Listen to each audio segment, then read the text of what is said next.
Olá, tudo bem? Vou comentar um pouquinho aqui sobre a hipoglicemia no APH. Isso é uma série de vídeos, né, para a nossa educação em trabalho. A educação em trabalho ela vai ser realizada tanto presencial como através dos nossos vídeos, tá? Aqui uma diretriz de 2024 sobre primeiros socorros, né, que foi elaborada aí pela Sociedade Americana de Cardiologia e a Cruz Vermelha Americana. Muitas pessoas acham que primeiros socorros é algo muito simples, mas existe guidelines sobre esse tema, tá? O que diz a diretriz? A diretriz diz que a faixa normal de glicose é de 70 a 120, tá? E os quadros de hipoglicemia estão relacionados à glicose abaixo de 70. Então, assim, esses vídeos eles estão relacionados para o técnico de enfermagem, enfermeiro, e para o condutor, né? Algumas vezes eu vejo os colegas falando assim, mas eu só dirijo ambulância, eu não preciso saber nível de glicose, né? Então nós estamos falando aqui, para ficar bem claro, de primeiros socorros, tá? Primeiros socorros abrange a população leiga. Imagina você que é profissional da saúde, tá? Então você deve saber, deve ter conhecimento, até para poder ajudar toda a sua equipe que está ali no dia a dia, né? Então, com relação aos quadros de hipoglicemia grave, né? Os sintomas, eles aparecem normalmente quando a gente tem ali uma glicose abaixo de 50 a 60. Então, assim, você está numa casa, o seu vizinho te chamou, né? Você tem um paciente que você cuida, que é diabético, você chegou. Esse paciente ele está com uma glicose em torno de 50, 60, já tem que abrir o alerta para você, para que você tenha que intervir, né? A intervenção ela pode ser baseada no seu conhecimento, dentro do que você tem naquele ambiente, ou pode simplesmente pegar aquela pessoa onde ela está e levar ela para a emergência, tá? Mas você tem que entender que os quadros de hipoglicemia, aonde vai gerar sintomas, elas estão relacionadas à glicose abaixo de 60. Outro ponto importante é que os quadros de hipoglicemia, eles podem levar à inconsciência e convulsão. Então, eu sempre falo para as pessoas o seguinte, se você chegou, né, numa residência e você vê uma pessoa inconsciente, qual é a primeira coisa que você tem que imaginar? Parada cardíaca. Então, assim, você vai verificar se tem pulso. Tem pulso, se a pessoa não está em parada cardíaca, você vai pensar em outras causas. Quais são as outras causas? As outras causas, a principal delas está relacionada com o que a gente está falando aqui, hipoglicemia, né? E às vezes as pessoas não pensam nisso na hora ali, tá? Convulsão é outro ponto que às vezes a pessoa pensa em mil coisas, né? Todo grupo ali, a equipe de saúde como um todo pensa em várias possibilidades e o último a se pensar está relacionado à glicose.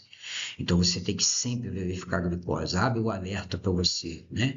Tem uma pessoa inconsciente, tem uma pessoa fazendo convulsão, pensa em hipoglicemia inicialmente e depois pensa nas outras causas.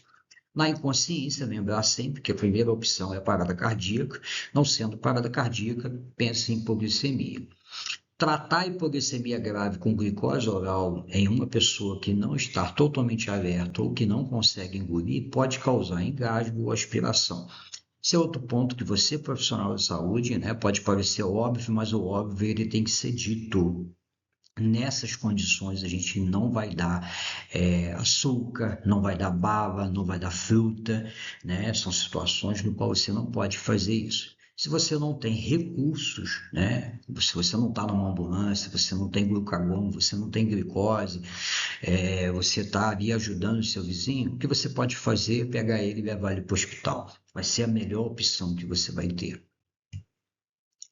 Em uma pessoa que não está totalmente alerta ou que não consegue engolir, são casos onde os profissionais de enfermagem na ambulância podem utilizar o kit de emergência, né, o glucagon, com aplicação seja aí por via subcutânea ou intramuscular. O Brasil ainda está um pouco atrasado. Lá fora, né, quem é diabético tem acesso a essas injeções. É um pouco complicado aqui no Brasil, porque ela tem um líquido, tem um pozinho, você precisa diluir, mas lá fora as pessoas já estão habituadas. Recentemente foi aprovado, né, o uso do glucagon via nasal, tá? Você tem spray de glucagon, só para vocês terem uma ideia da importância do glucagon dentro desse cenário de hipoglicemia.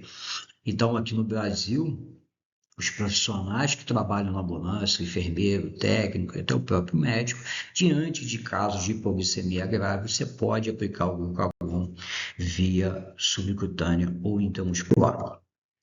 Aqui, só para vocês verem, o glucagon via nasal, né? Isso é um avanço muito grande, até porque às vezes os quadros de hipoglicemia, eles acometem pessoas idosas, às vezes a pessoa idosa ela não vai ter, né, essa habilidade de diluir esse medicamento.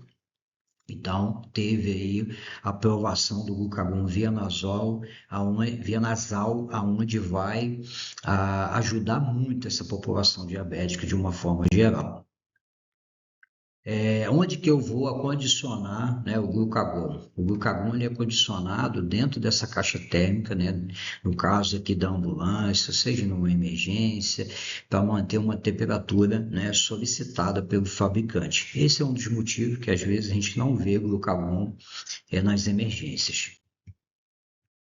Aqui é um trabalho de 2022 que ele coloca assim: glucagon, embora recomendado como remédio para hipoglicemia grave, tem sido relatado como subutilizado. Por que o glucagon é subutilizado? O primeiro ponto que ele é subutilizado, principalmente no Brasil, é a falta de conhecimento, né? Eu dou aula para pós-graduação, cursos, e assim, eu nunca encontrei ninguém que usasse isso aqui no seu serviço, né? Então a gente vê que as pessoas têm um conhecimento limitado com relação ao glucagon, tá?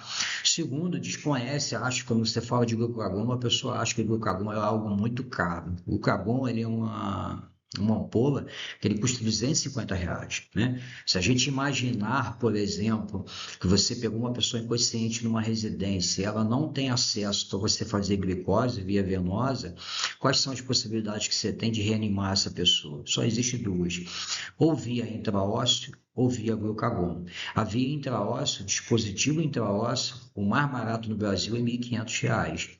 A agulha do glucagon custa R$ 250. Então, é muito barato comparado com o outro dispositivo que é a via intraóssea, tá bom? Então, espero ter ajudado vocês. Isso é uma etapa da nossa educação em trabalho. Posteriormente, eu vou estar presencial para a gente conversar e discutir esse tema, tá bom? Forte abraço a todos.